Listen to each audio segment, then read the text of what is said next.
Hey guys, welcome to the Lunge and Lift podcast. Today's episode is our 2021 wrap up.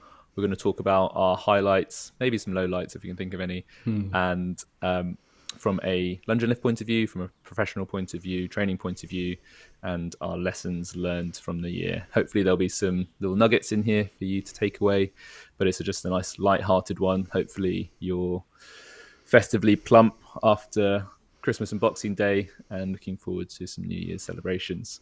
But before we get into it, as always, thank you to our show sponsors, Wit Fitness. Check out the website wit-fitness.com and use discount code LL15 for 15% off your purchase. And Hytro, please use LL20 for 20% off your purchase there. I'd also like to say, if you're looking to get stronger in the new year in under 60 minutes, then I'm launching my Stronger 60 group coaching model. And if you want to learn a little bit more about it, just check out the description box down below. Nice one. Sweet. So 2021 in the books. What have been some of your lunge and lift highlights, Rob?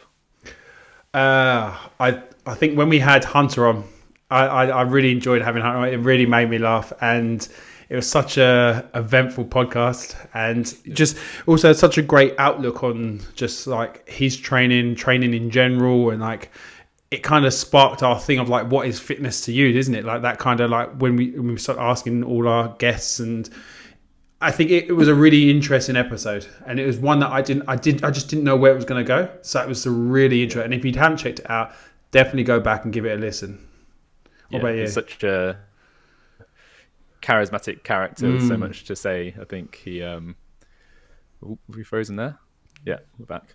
He's a charismatic character with so much to say, and I really liked his clear definition of fitness. I think in his mind he really knows what it means to him, and so he just gets after it, as he would say, on a daily basis to increase his fitness in those dimensions. And like you say, I think it was a really nice point of view that's informed our interviews with subsequent guests to get their take on what fitness is for them and what they're trying to condition their bodies to be able to do. So yeah, highly recommend checking that episode out if you haven't already.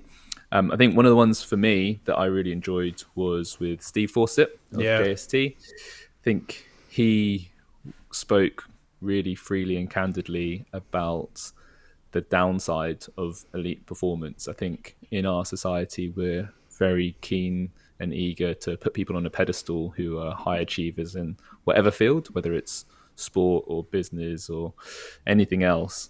But the reality is there are always trade-offs. And I think his open and honest account of the post-competition slumps or depressions that athletes get, combined with a lot of stuff that's coming out from some of the best in Michael Phelps and Tiger Woods, is a conversation that needs to be had, because people need to realize that there is always a price to pay for whatever you want to achieve.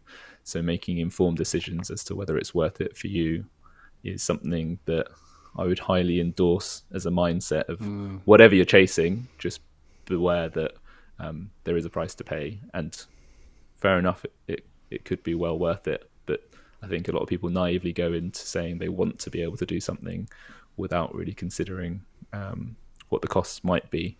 So I really appreciated getting Steve's expert insight into that topic. I think as well, like when we had Andre Houdet, and he's like hearing his, in a way, he's like such a new athlete compared to Steve. You know, how Steve's kind of been there. Andre's getting into it, and obviously, you know, building up the ranks and stuff like that, and becoming a really good CrossFit athlete.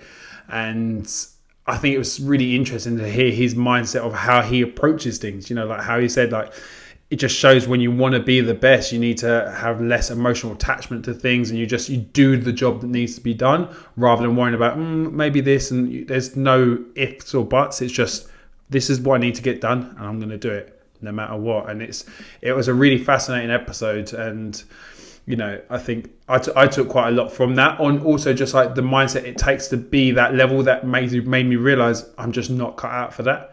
I think too much about the ifs and buts. Even though I just crack on most of the time, I do have way too much emotion in my training, because I'm not an elite athlete. I just do this because I enjoy it.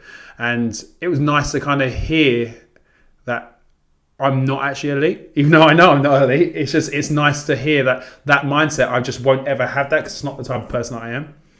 Totally. And I think it's a comforting message, because the elite by definition are the minority. They are very rare, and it isn't normal, and they're not trying to be normal. They're trying to be extraordinary. So to accept and make peace with your differences versus them, I think is something that's actually quite healthy as a non-elite athlete. Yeah. One other one. Go on, mate. Finish this one off. Well, no, I was just going to say, just something with Andre is this, like, when I was thinking about his episode as well, of so many times where we've had other guests on, I've been able to relate back to his episode, and I think about things, and just in the comparison side of things, I've just found that it was quite an impactful episode for me in a weird way, because I didn't think it would be, because he is an elite athlete, right? And it's so far detached from me. But then when I've had so, even just like when I talk to clients and stuff like that, I have that as that resonating in the back of my mind. It's quite a powerful episode. So if you haven't checked that one out, definitely check it out. This is going to be one of those flashback episodes from sitcoms where they haven't actually written an episode. They just winging it. Yeah. Last one or two highlights. I think just remembered it as we were talking about that for some reason. The episode with Chloe Salt, actually, where unfortunately you couldn't make it. That wasn't why it was one of my favorites. Yeah. It was because it was actually a topic that I've wanted to know more about, and probably either haven't made enough effort, or that's probably what it basically boils down to. But in terms of the difference between female and male athletes, I think that is a topic that deserves more attention, and probably offers a competitive advantage to people who are working with female physiology, rather than just brushing it under the carpet and not paying heed to the indisputable differences in how their bodies respond to training different times of the month. So that was a surprisingly great episode for me, because I learned loads from it, and I think a lot of people hopefully did as well. Definitely want to get back on. Yeah, definitely want to get back on, and kind of also, because we have quite a few questions from that podcast that we'd like to get her on and actually do a full Q&A style episode, and also dive a little bit deeper into some of the topics, and hopefully I'll be able to turn up for this one. But yeah, also, on the lines of nutrition, like Liam Holmes and the whole PH Nutrition crew, like it's been great getting them on the podcast and having them as some real staple episodes for us. And like, from building muscle to working on your endurance to fat loss and calories being bullshit, like, it's been a great journey, and we look forward to partnering up with them even more in the new year and bringing more nutritional content to you guys. So what about yourself, mate? Have you got any personal things from the year that you've been like, do you know what? I'm very glad I've started this. Professionally, definitely. I think it's been a very exciting year for me. Obviously, launching the training stimulus and the formal mentorship. Had our first proper workshop under the training stimulus a few weeks ago, which has been great. I think I've realized over the last few years that education is something that I really enjoy, and have been fortunate to work with a lot of great coaches through that, and I'm really excited to see how things develop next year. I think just seeing the ripple effects of, say I teach someone something and then their clients benefit, I find that super cool, because the movement mechanics tree is starting to grow roots and spread, which gives me a lot of satisfaction. Yeah, I love. No, I'm the same as I love. Well, not the same as the mentorship thing, but what I love is when because for me, when I coach clients, I make sure they kind of understand the whys behind what they do. I'm not just saying, right, do strict press, do 8 reps, 3 sets, strict press, go. I'm kind of telling them the ins and outs, of kind of why, kind of that over coaching thing, but kind of just giving them so much information as long as they want it, and giving something. And then when I hear them apply that information, or even into their own sessions that I haven't planned for them, and they're putting something together, I'm like, you listened. And that it really feels nice to know that, when you say something, it does go beyond you. And I think that's what's such a rewarding part of our job. And especially with yourself, working with coaches to improve them means it's going to go even further, because not only are you helping coaches become better coaches, you're also then taking that further into then their clients and so forth. And who knows, that could go even further into that. But, for me, personally, like it's been a lot more of a personal year rather than a professional year for me. Unfortunately, it's been, well, I say unfortunately, but professionally, it's been a year of kind of ticking over and doing what I needed to do. Got quite a few new clients and stuff like that, which has been a lot of fun, and getting to work with a few different more people. But overall, I've had a lot of personal successes, even through the house and home life, which has been really nice, and just spending time being a dad and really embracing that. But what that has actually made me realize is I've missed the gym floor, and I've missed the interaction of people and learning. And one of the things from the coaching mistakes episode that we put out, and it just made me realize that just when I was surrounded by trainers of learning from others, and I just haven't had that, especially because of COVID, and I haven't been pushing it really. And that's why I wanted to start your mentorship as well, because it's something that I think will massively benefit me and my clients, and also then continue further in the message of moving better, but also being strong as fuck at the same time. So that was a big thing for me this year. Brilliant. And any sort of client wins, any notable success stories from the new clients? Well, no, there's been a few. There's been some who have come with injuries, who've now come back to near enough full health again, which is great.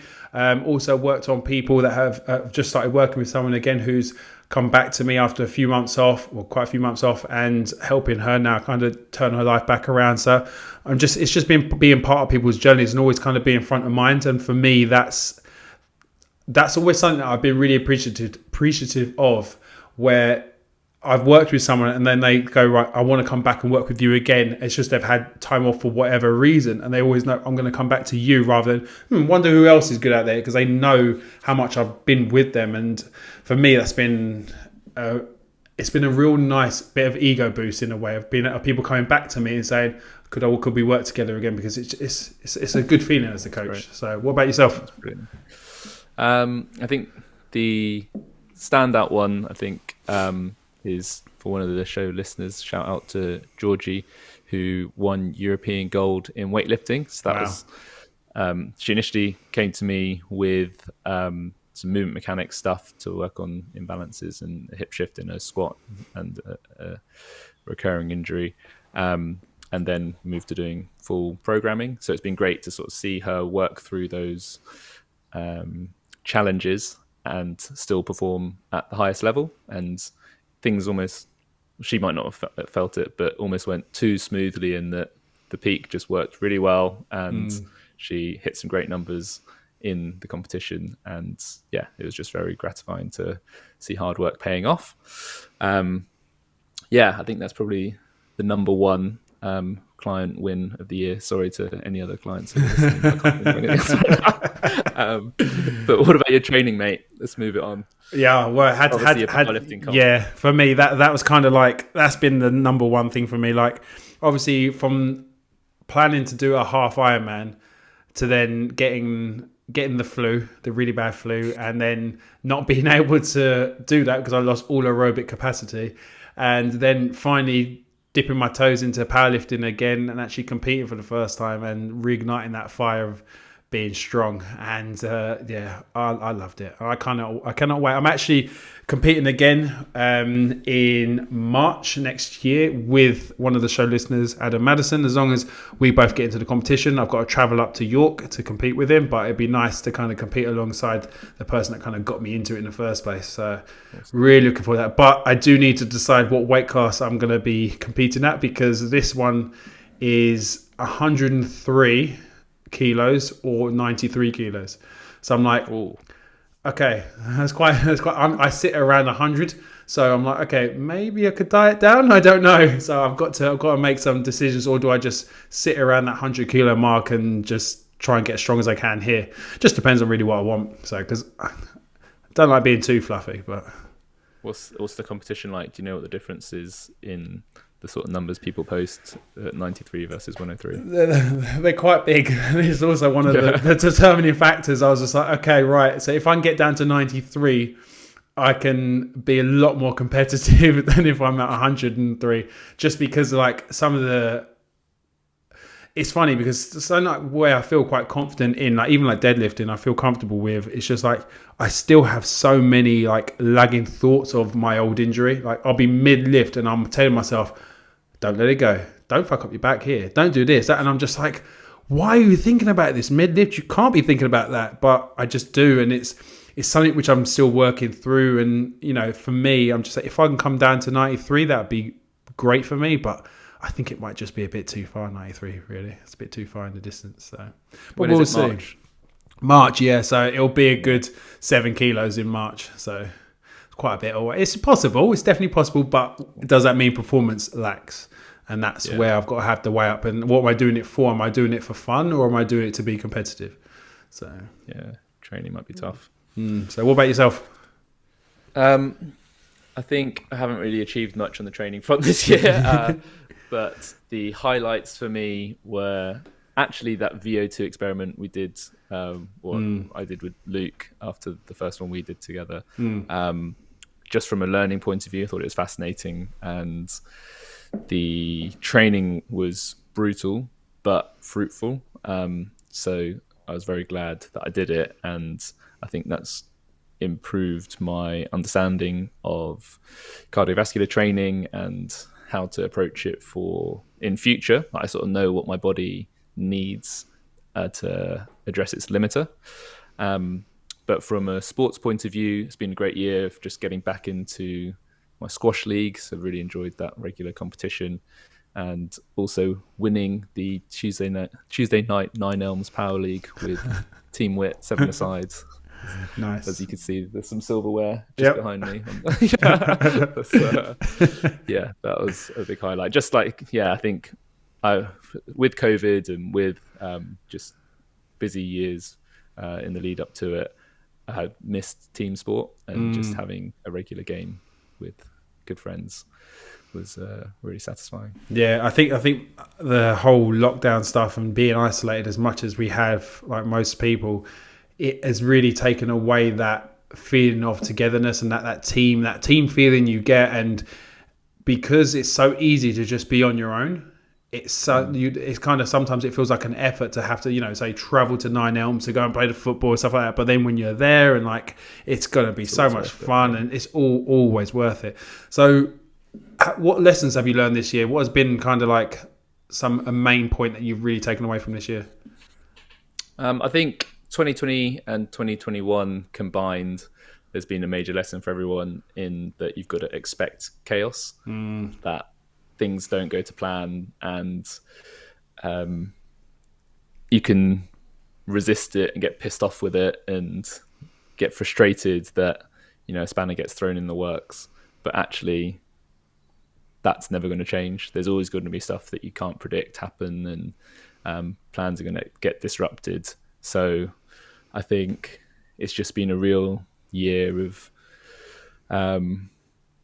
always that lesson getting rammed in your face of you think things are going to go how you think they're going to go, but they're absolutely not. So it reminds me of one of Mike Tyson's quotes, which is something like, everyone's got a great plan until they get smacked in the mouth. And I think that COVID has definitely taught us that lesson in spades this year, that whatever you're hoping to do in whatever way you're hoping to do it is probably going to change. So rather than just getting pissed off with those disruptions, just roll with them and be a little bit more flexible.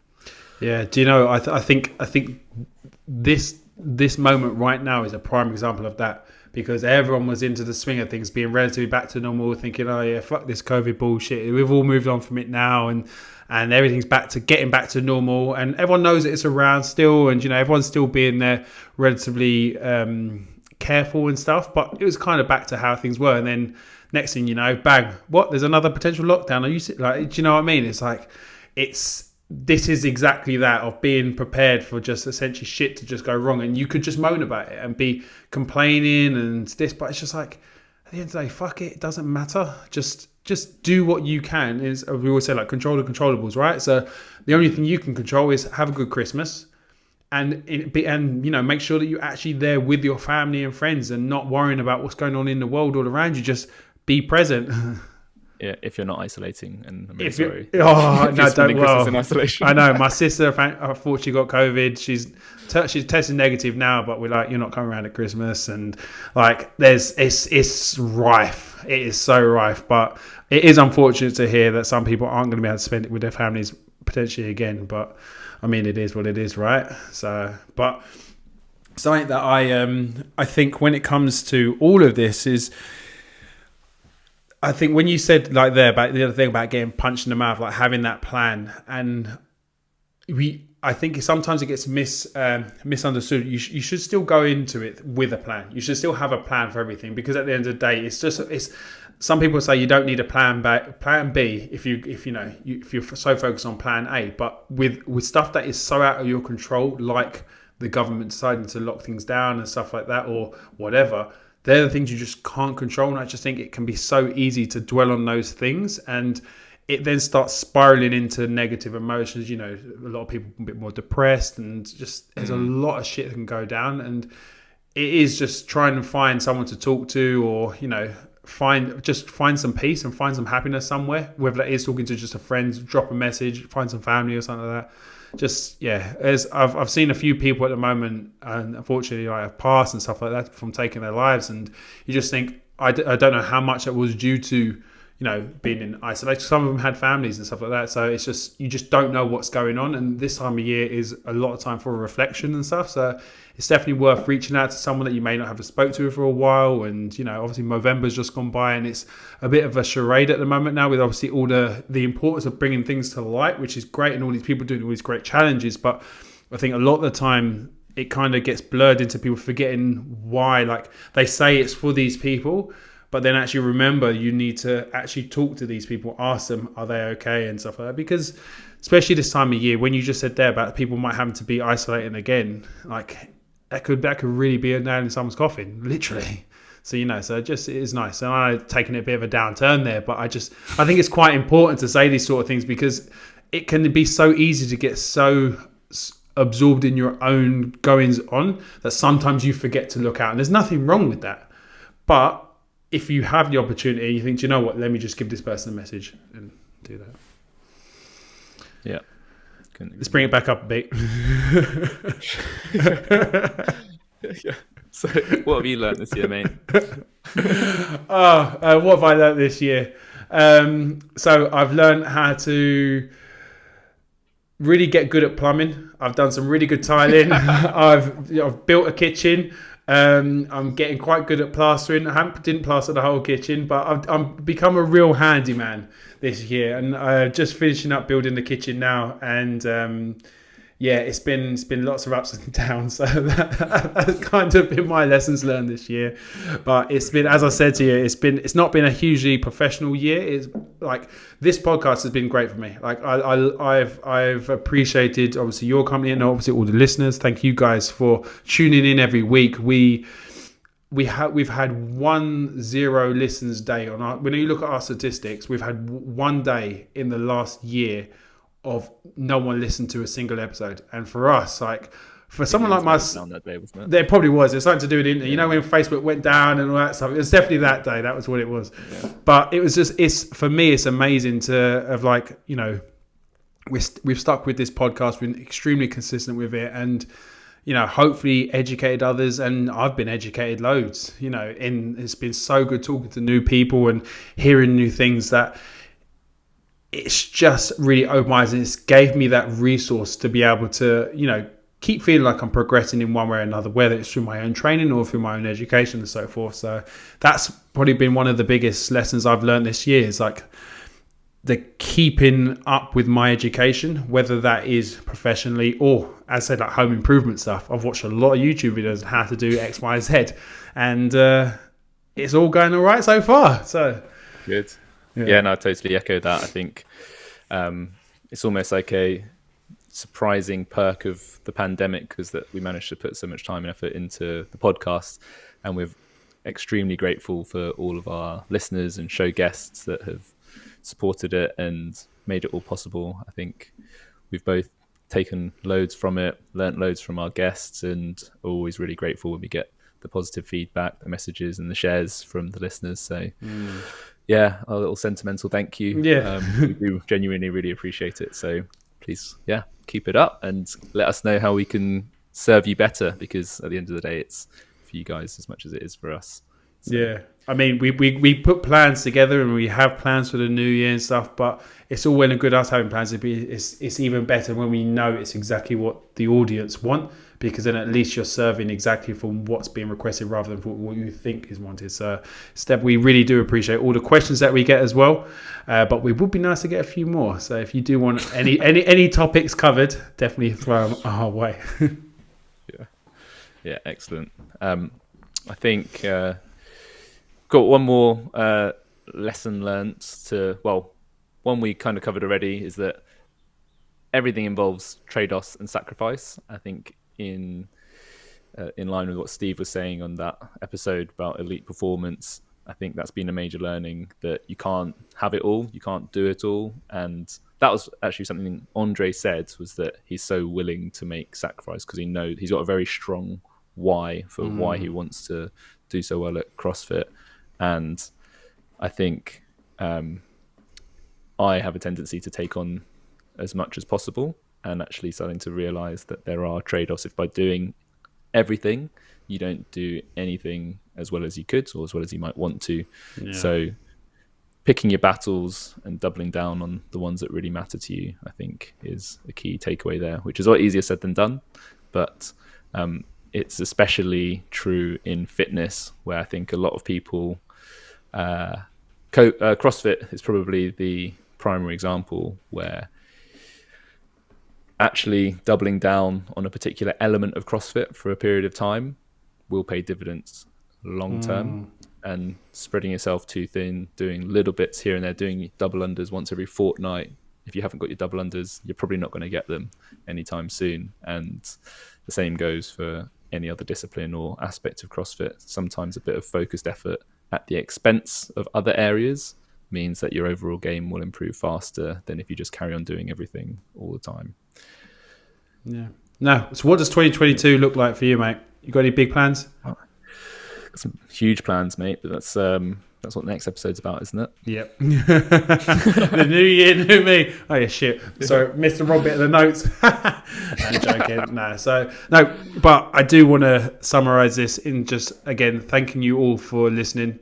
It's been a really good year so far, and it's coming to an end now, and it's a nice time to review. I've still got to finish my yearly review, but kind of like just looking at areas that have gone well and looking at areas that haven't gone quite well. And it's been a bit of a reality check on certain things. So it's nice to do. And I think the podcast for me has been such as I said, like a nice consistent tool that I've had week in and week out to not only keep showing up and turning up, but also have that accountability to be providing essentially a service to all the listeners, making sure each week that there's an episode for them to listen to every Monday. So thank you very much for listening for this year, or if you've just discovered us, go back and listen to all the episodes over the Christmas period. We've got plenty of good ones, as we mentioned above. But thank you as always for listening. Really do appreciate your time.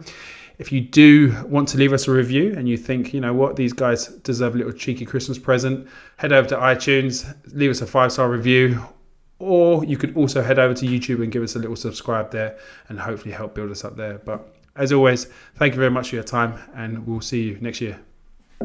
Thanks, guys.